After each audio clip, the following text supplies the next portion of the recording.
Bonjour à tous, bienvenue, vous êtes sur Anews Mobility, le média en ligne 100% dédié aux mobilités. Nous avons aujourd'hui l'avantage de recevoir Monsieur Thierry Ducret, qui est coordinateur interministériel pour le développement du vélo et de la marche.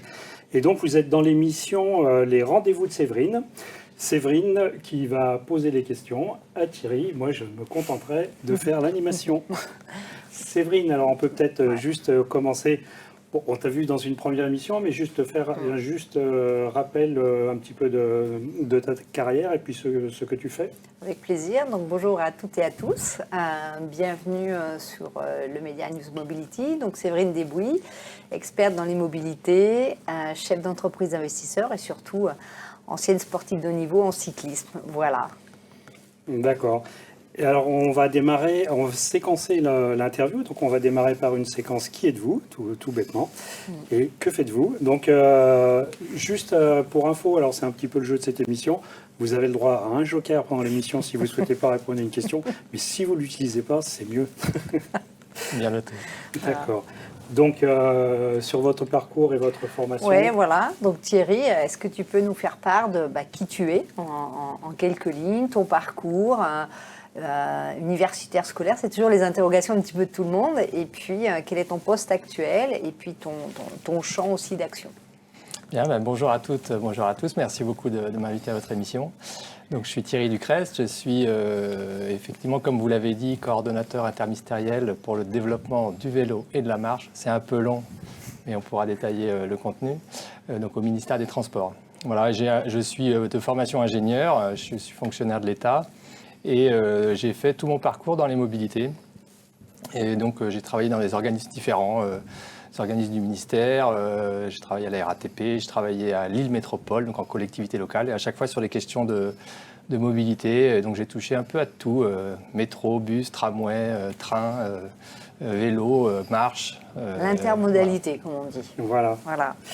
Et donc, conseiller interministériel, donc ça recouvre plusieurs ministères. Est-ce que vous pouvez nous dire lesquels et qui a la main? Quel est celui qui a la main sur le... Ouais. Alors, coordonnateur interministériel, donc comme son nom l'indique, je coordonne simplement. Donc, je n'ai pas de responsabilité vis-à-vis des autres ministères que celui de mon rattachement, donc le ministère des Transports. Et je travaille, j'espère que je ne vais pas en oublier, avec tout le pôle du ministère de la Transition écologique. L'énergie, par exemple, l'aménagement. Je travaille aussi avec le ministère de l'Intérieur, sur tout ce qui est lutte contre le vol ou sécurité routière. Je travaille avec le ministère des Sports sur le savoir rouler à vélo, que Séverine connaît bien. Je travaille avec le ministère de la Santé, avec le ministère de l'Économie. De plus en plus, on pourra en reparler. Voilà, par exemple. Et donc, dans cette mission de coordination, je suis, disons, au courant de ce qui se fait dans les autres ministères. On échange et puis on s'assure que toutes ces politiques publiques qui sont en faveur du développement du vélo ou de la marche, elles soient coordonnées en synergie et qu'on développe au maximum les choses. Un vrai conseil des ministres à vous tout seul. Alors, le sujet, justement, on écoute beaucoup parler depuis maintenant bientôt 5 ans de tout ce qui touche au vélo, et là, que ce soit le plan de 2018, que ce soit la loi LOM. Est-ce que tu peux nous donner un petit peu un historique de tout ça, et puis l'actualité et les prochains steps par rapport à ça? Oui, alors l'histoire sur ces 15 dernières années, c'est une accélération des choses en matière de politique publique en faveur du vélo et de la marche. Donc mon poste existe depuis 2006, juste pour donner un ordre de grandeur. Et puis ce qui a été assez marquant, effectivement, c'est le plan vélo et mobilité active de 2018. Alors lui, il avait 4 axes. Un axe sur tout ce qui est sécurité, aménagement cyclable. Un axe sur tout ce qui est sûreté, lutte contre le vol. Un axe sur les incitations, en particulier financières. Et puis un axe sur les apprentissages. Donc, il déclinait une trentaine de mesures. Elles ont quasiment toutes été mises en œuvre. J'en cite quelques exemples. Donc, on a créé une ligne budgétaire au sein de l'État qui s'appelle le Fonds Mobilité Active, qui permet de soutenir des collectivités locales qui veulent développer des aménagements cyclables. On a mis en place, depuis 2021, le marquage obligatoire des vélos. Et on a équipé les forces de l'ordre pour qu'elles puissent contrôler les vélos et vérifier qu'ils n'ont pas été volés. On a développé le forfait mobilité durable, pour aider les employeurs à inciter leurs salariés à faire du vélo. Et puis on a mis en place le savoir rouler à vélo, j'en ai parlé, et puis mais à vélo également. Bien sûr. Et en termes de marqueurs et d'indications, alors à la fois, on va dire, sur les mobilités actives, parce que c'est aussi le champ, que ce soit la marche et le vélo pour toi, quelles soient un petit peu les grandes tendances et les chiffres de ces dernières années pour que les téléspectateurs comprennent un petit peu toute l'évolution, parce qu'elle est quand même conséquente, qui plus est que la pandémie, en fait. Tout à fait. Alors, donc 2018 et puis 2022, avant de répondre directement à ta question, 2022, c'est le nouveau gouvernement qui met en place un nouveau plan vélo et mobilité active pour le quinquennat jusqu'en 2027, avec 3 grandes ambitions qui reprennent un peu les éléments du plan 2018, mais en les étoffant. Et sur la question de faire un vélo qui soit accessible à tous, faire un vélo qui soit de plus en plus une alternative à la voiture et faire du vélo une filière économique. C'est aussi un intérêt pour le développement. Et donc on voit qu'à chaque étape, si je puis dire, l'ambition pour le vélo et les mobilités actives s'élargit. Et donc c'est assez significatif, avec une dimension interministérielle en particulier qui est plus forte dans ce plan vélo. Et donc sur 2019-2022, avant pandémie, après pandémie, l'ordre de grandeur, on est à plus 30, plus 40% de croissance. On n'a pas d'indicateur qui puisse mesurer stricto sensu sur toute la France entière, mais on a un certain nombre d'indicateurs quand on regarde les kilomètres d'aménagement cyclable, les compteurs qui sont sur les pistes, les vélos à assistance électrique qui ont quasiment doublé sur cette période-là. Et donc, il y a un vrai succès de ces démarches. Alors, on parle là du niveau État parce que c'est celui auquel je travaille, mais évidemment, ça se décline dans quasiment toutes les collectivités, ou en tout cas dans beaucoup de collectivités. Alors, le deuxième point, vous mettiez l'accent sur le prix des vélos qui doit rester raisonnable. Donc avec l'arrivée de tous les vélos électriques, est-ce qu'on va pas à l'inverse de ce que vous voulez faire? Parce qu'un vélo électrique, c'est quand même pas nécessairement donné. Voilà, il y a deux questions, il y a deux manières de répondre. C'est que depuis quelques années, le prix du vélo à assistance électrique est assez stable. On a eu ce matin des chiffres de l'Observatoire de l'Union Sport et Cycle qui montrent que le prix du vélo à assistance électrique moyen en France est relativement stable. Donc on n'est pas dans un phénomène stable, c'est quoi? Le prix moyen est autour de 1 900 €. D'accord. Donc bien sûr, un vélo assistance électrique, qui plus est, si on veut un vélo assistance électrique de qualité qui dure un peu, il faut mettre, effectivement, c'est plus cher qu'un vélo classique qui va coûter quelques centaines d'euros. Mais en contrepartie, ça donne accès au vélo à plein de gens. Qui pouvaient pas, qui se sentaient pas de faire du vélo tous les jours, ou qui avaient des distances un peu importantes ou des collines à franchir. Et il y a pas mal d'aides. Il y a des aides de l'État pour les personnes les plus modestes, et puis il y a des aides régionales, des aides locales aussi qui peuvent s'additionner, tout ça. Donc en tout cas, le marché du vélo assistance électrique se porte bien et c'est un signal que le vélo se démocratise. Est-ce qu'il y a un endroit, un site qui réunit un petit peu toutes les aides? Parce que c'est la question de beaucoup de gens aujourd'hui. Est-ce qu'il y a un agrégateur des aides? Oui, alors il y a un particulier qui a fait ça. Ça s'appelle mesaidesvélo.fr. Et donc je le recommande effectivement à nos auditeurs. mesaidesvélo.fr. Qui recense effectivement pas mal je pense presque toutes en tout cas, des aides locales. Et pour ce qui est des aides nationales, il faut aller sur Internet, on arrive à trouver en faisant aide vélo, État, on trouve quelque chose. La question que beaucoup de gens se posent aujourd'hui en amont des 2 futurs grands événements qui arrivent, en fait, c'est le gros dossier sensible, donc effectivement les transports. Qu'est-ce que tu penses de ça, dans la mesure où c'est vrai que beaucoup de gens disent qu'il n'y a pas un travail de fait d'intermodalité et qu'on fonctionne beaucoup aussi par silo par rapport vélo, marche et les transports en commun? Quel est ton regard sur ce sujet-là, en fait? Voilà, je ne sais pas si on fonctionne tant en silo que ça, sans doute un peu, mais la question d'intermodalité, c'est une question qui est travaillée depuis plusieurs années. Les pôles d'échange, on en voit de plus en plus. Des aires de covoiturage, c'est aussi un lieu d'intermodalité. Ça se développe. Donc pour ce qui touche le vélo, on a un enjeu autour des gares. Le vélo rend les gares beaucoup plus accessibles en augmentant leur aire de chalandise. Et donc il y a tout un programme pour développer les aires de stationnement. À la hollandaise. Oui, tout à fait. Alors on n'en est pas au niveau des Néerlandais, bien sûr. On a encore beaucoup de chemin à faire pour atteindre leur niveau. Mais on a tout un programme pour équiper plus de 1000 gares de stationnement vélo sécurisé.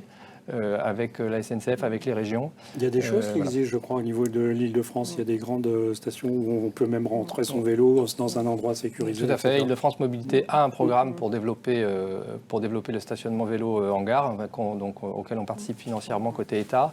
Mais il y a aussi, dans toutes les régions concernées, des programmes de développement. Et donc ça, c'est une étape pour que les gares soient accessibles en vélo. Il faut pouvoir le laisser en sécurité et qu'on le retrouve le soir. Il faut aussi des aménagements cyclables, bien sûr, qui amènent à la gare. Et ça se fera petit à petit. Alors, sur les chiffres, j'interviens, excuse-moi. Ouais. Je suis allé chez vous, Data Lab, c'est les chiffres du ministère de la Transition écologique.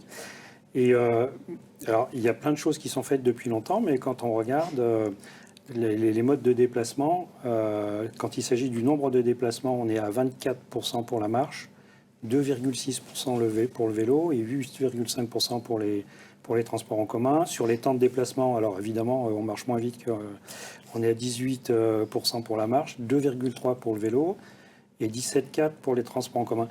Et après, sur les distances parcourues, alors là, effectivement, en marche et vélo, on n'est pas aussi fort qu'en transport en commun. On ne se déplace pas encore avec des batteries dans le dos.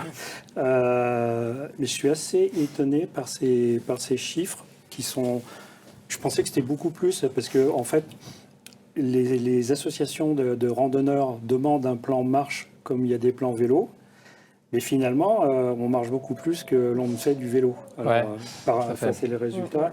Et c'est dommage, quoi. Non, c'est pas dommage qu'on marche plus qu'on fasse du vélo, mais c'est bien qu'on ait des nombres de déplacements élevés. Non, mais le élevés de la marche. disproportion entre les deux, oui. Oui, tout à fait. Alors, il faut voir sur la... Moi, je ne fais pas de vélo, je fais de la marche. On n'est pas sectaire. Sur une plus longue période, il faut voir que la part du vélo a baissé, en fait. Et donc là, les chiffres que vous citez, c'est les chiffres de 2019. Oui, mais qui sont sortis fin 2021. C'est ça, et c'est le creux de la vague, en fait, pour le vélo. On était sur des chiffres plus importants, même il y a 20 ans, de 4-5%, et après-guerre encore plus, quand les gens n'avaient pas encore de voiture, il y avait beaucoup de vélos. Et donc le vélo a baissé, et là on est en train on a tapé le fond de la piscine, et on est en train de remonter sur le vélo, en tout cas tous les indicateurs le montrent, et on a énormément de progrès à faire par rapport aux autres pays, sans aller trop loin. Belgique, Allemagne, ils sont autour de 12%, quand nous on est autour de 3%. De toute façon, on le voit très bien quand on roule en Allemagne, il y a la route, même en campagne, il y a le fossé, et après il y a la piste cyclable qui est à part, et les enfants peuvent revenir de l'école sans problème. Voilà, et les Pays-Bas sont presque à 30%, qui sont le pays qui a le taux le plus élevé. Alors sur les plans de marche... Ouais, alors sur la marche, ce qui est intéressant, effectivement, le nombre de déplacements, c'est relativement stable. Et quand on voit les distances parcourues par les gens, on ne s'attend pas à ce qu'il y ait une explosion des parts de déplacements à vélo. Par contre, on a récemment sur la base de la même étude, mesuré le nombre de temps que les gens passent à marcher. Et en moyenne, les Français, c'est tout récent, les Français marchent 15 minutes par jour pour se déplacer. C'était un peu une surprise, ça n'avait jamais été mesuré, donc on n'a pas beaucoup de références, mais ça se compare par exemple aux 30 minutes d'activité physique que recommande l'OMS, et il y a à peu près un tiers des Français sur une journée donnée, un tiers des Français qui ne marchent pas. Voilà. Donc ça donne aussi plutôt une intuition de développer la marche. Ça ne va pas forcément être pour prendre de la place à la voiture massivement, parce que les distances parcourues ne le permettront pas. Et par contre, c'est un autre enjeu, c'est développer la santé publique et en particulier marcher plus pour la santé, pour une... Quand on regarde les études qui sont en train de sortir sur...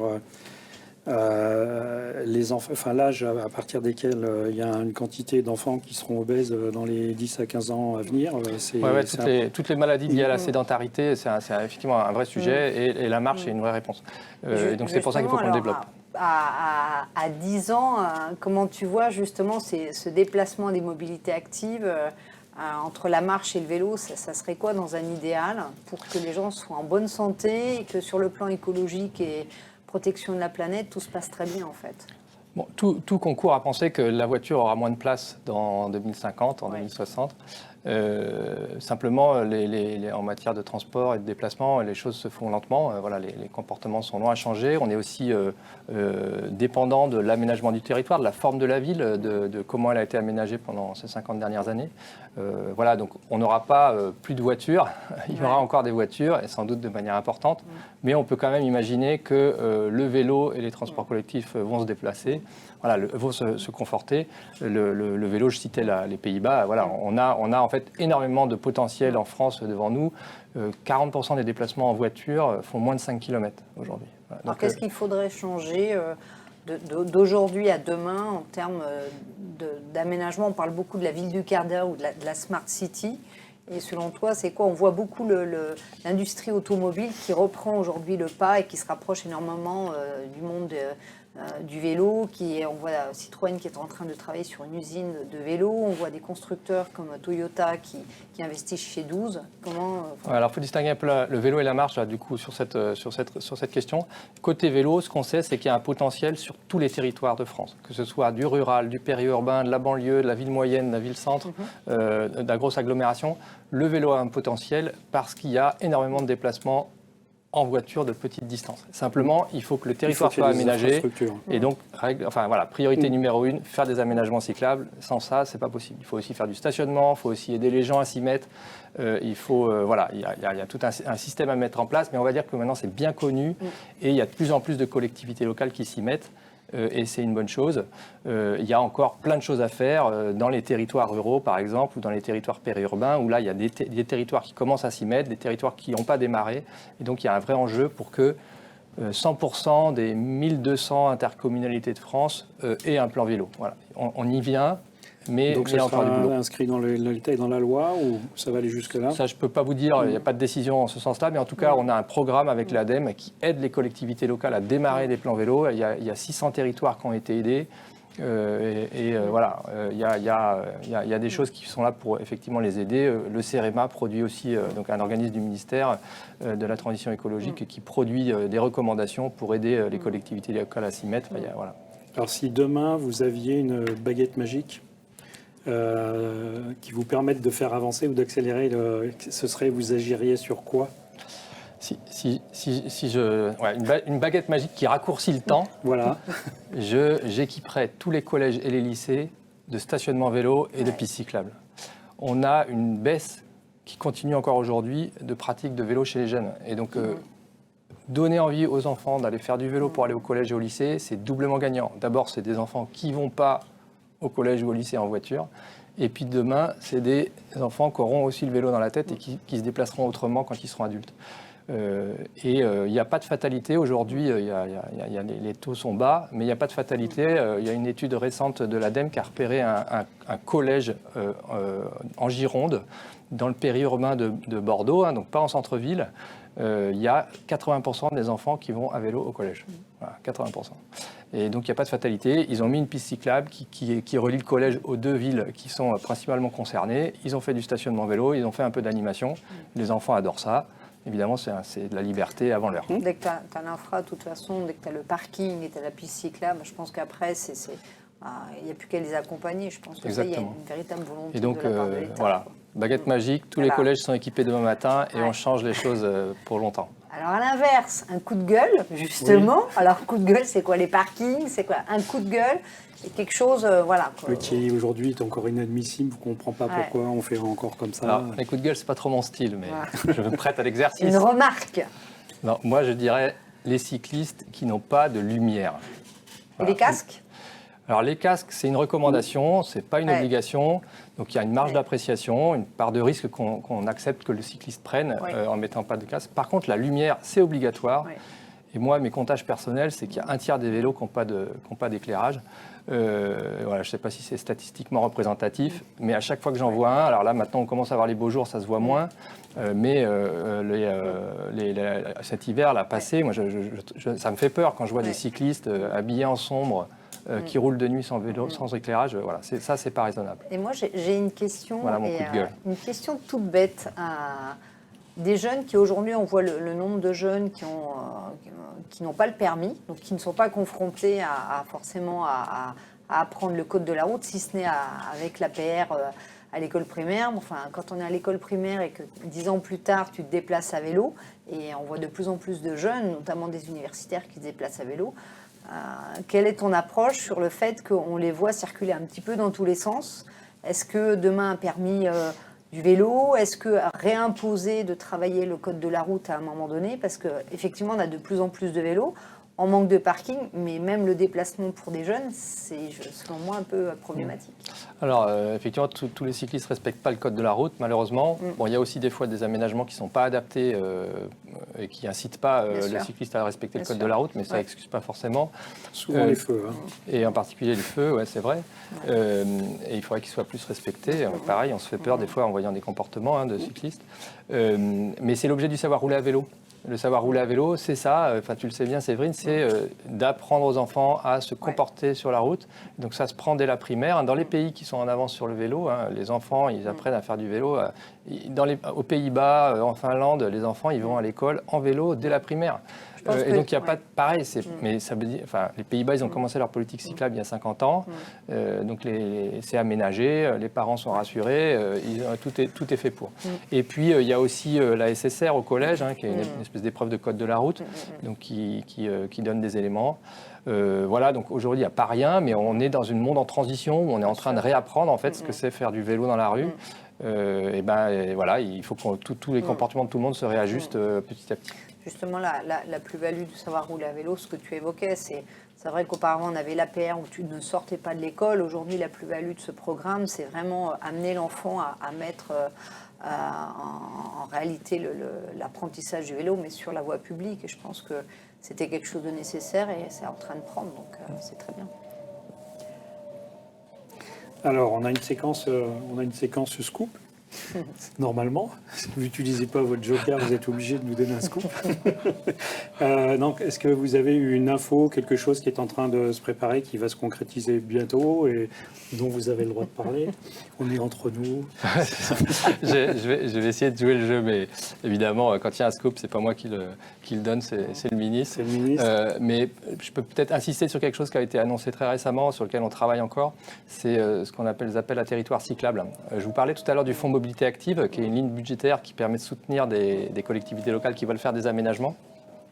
Et donc, on va inventer un nouveau dispositif pour faciliter la vie à certains territoires. C'est-à-dire qu'on va les aider, non pas projet par projet, mais on va aider des territoires pendant plusieurs années sur tous leurs programmes de mise en cyclabilité de leur territoire. Et ça, c'est à la fois plus facile pour les territoires. Et puis, ce qu'on vise, c'est qu'à la fin de l'aide, on aura des territoires qui seront des exemples et qu'on pourra repérer dans les régions, en disant voilà, ce territoire-là, il est en avance et ça donne envie et aux autres collectivités de faire la même chose. Et donc ça, c'est un programme qui va démarrer, on l'espère, fin mai. C'est une aide technique ou c'est une aide technique et financière? Financière. Financière. Ouais. Avec des exigences techniques pour que les aménagements cyclables soient de qualité. D'accord. Alors, moi j'ai une question sur la partie déplacement. Moi je suis une cycliste, mais je marche aussi beaucoup, je suis intermodalité. La question est, et c'est toujours la question clé quand on est dans des positions comme on est tous les trois, comment te déplaces-tu? Et tu es un pro de la marche à pied, du vélo, prends-tu la trottinette, dont on parle beaucoup, un petit peu de transport en commun, voilà. Alors, évidemment, mon comportement en mobilité dépend de là où j'habite, et j'habite dans Paris. Donc, moi, j'ai pas de voiture, donc je me déplace en métro, à pied, à vélo, voilà, pour aller vite. Voilà. Et j'ai pratiqué aussi dans d'autres circonstances, quand j'habitais pas à Paris, l'autopartage, qui est quelque chose qui se développe pas forcément énormément, mais qui est très pratique pour se passer d'une voiture. Et c'est peut-être l'occasion de dire que voilà, on disait tout à l'heure, le monde de demain, c'est moins de voitures et plus d'alternatives à la voiture. Il faut avoir en tête que se passer d'une voiture ou dépendre moins d'une voiture, ça veut dire être compétent en marche, être compétent en vélo, être compétent en transport collectif, être compétent en covoiturage. Et ben, c'est pas si simple de passer de l'un à l'autre quand on a été voilà, toute sa vie plutôt dans la solution voiture. Et donc, et c'est pour ça que ça explique aussi que c'est lent, ces changements, c'est qu'il faut devenir compétent dans plein de choses pour pouvoir se passer d'une voiture. Voilà. Personnellement, moi je pense que c'est lié aux infrastructures. Moi, ça doit faire à peu près 12 ans que je viens plus du tout dans Paris en voiture. Je suis jamais revenu dans Paris en voiture. Je prends mon bus et mes métros ou mon tram parce qu'il y a les infrastructures. Mais avant, là où je suis, il n'y avait pas de tram. En inter, enfin de banlieue à banlieue, je prenais ma voiture tout bêtement parce que sinon il aurait fallu que je vienne dans Paris, reprendre un transport pour ressortir de l'autre côté. C'est vrai, mais il y a aussi, voilà, on connaît tous des gens qui n'osent pas prendre le vélo, même s'il y a des aménagements cyclables, parce qu'elles ont peur, parce qu'elles ne sont pas à l'aise. Il y a aussi des gens qui ne savent pas prendre les transports en commun, parce que c'est compliqué, parce que voilà, il faut comprendre les tarifs, il faut comprendre, savoir lire un plan, etc. Donc il y a des situations. Il y a quand même aujourd'hui, quel que soit la marche, le vélo ou les transports en commun, on a un certain nombre d'applis qui facilitent quand même. Alors tout le monde n'a pas des applis, mais ça facilite quand même bien la vie. Les choses progressent, tout à fait, c'est de plus en plus facile, mais il y a quand même cette question. J'utilise une appli quand je pars de chez moi, je regarde sur l'appli, je sais à quelle heure je pars, où est-ce que je dois changer. C'est pas une appli française ni Île-de-France Mobilité, mais c'est pas grave. Mais elles font que voilà, j'ai l'habitude de cette appli et je me sers que de ça. Et ça fonctionne. J'ai jamais de surprise à ce niveau-là. Donc on arrive sur si on veut tenir le timing sur la fin de l'interview. Alors après, une question un peu plus personnelle, si vous voulez nous en parler, si vous voulez pas, c'est pas grave. Est-ce que vous avez des hobbies? Et puis est-ce que vous avez des hobbies en dehors du vélo et surtout du grand bi sur lequel on vous voit sur votre page, votre profil LinkedIn? Alors, oui, si je me suis pas trompé, c'est bien un grand bi. C'est un grand bi. Oui, j'ai un hobby. Alors ça n'a vraiment rien à voir avec le vélo. J'aime beaucoup chanter. Voilà. Donc je chante dans différentes chorales. D'accord. Oui, du chant choral. Oui, tout à fait. Mais peut-être aussi c'est l'occasion de dire Grégorien que non, c'est plutôt gospel et comédie musicale. Voilà, donc pour aller jusqu'au bout. Ouais, c'est aussi l'occasion de dire que en famille, on découvre de plus en plus les vacances sans voiture. Donc comme je vous disais, on n'a pas de voiture, donc nous classiquement on partait sur notre lieu de destination, on louait une bagnole et puis on faisait tout là. Et maintenant on essaye de choisir nos destinations en fonction s'il y a des vélos, voilà, de ce qu'on pourra faire sur place sans voiture. Et donc ça nécessite de faire des choix sur à la fois les lieux où on va et puis les choses qu'on va visiter. Mais c'est un vrai plaisir de redécouvrir à la vitesse des transports, du vélo et de la marche des territoires. Est-ce que j'ai le droit à un regret? Je n'ai pas parlé de mai à vélo. Dans quelques semaines, il y a Mai à vélo qui démarre. Ça veut dire des événements partout en France pour se donner envie de faire du vélo. L'année dernière, il y en a eu 3000. On espère atteindre 4000 cette année. Donc voilà, si vous avez envie de développer votre envie de faire du vélo, trouvez un événement près chez vous. On arrive au terme de ce rendez-vous. Un grand merci donc, à Séverine, comme d'habitude, et à son invité du jour, Thierry Ducrest, donc, qui est, rappelons, le coordinateur interministériel pour le vélo et la marche.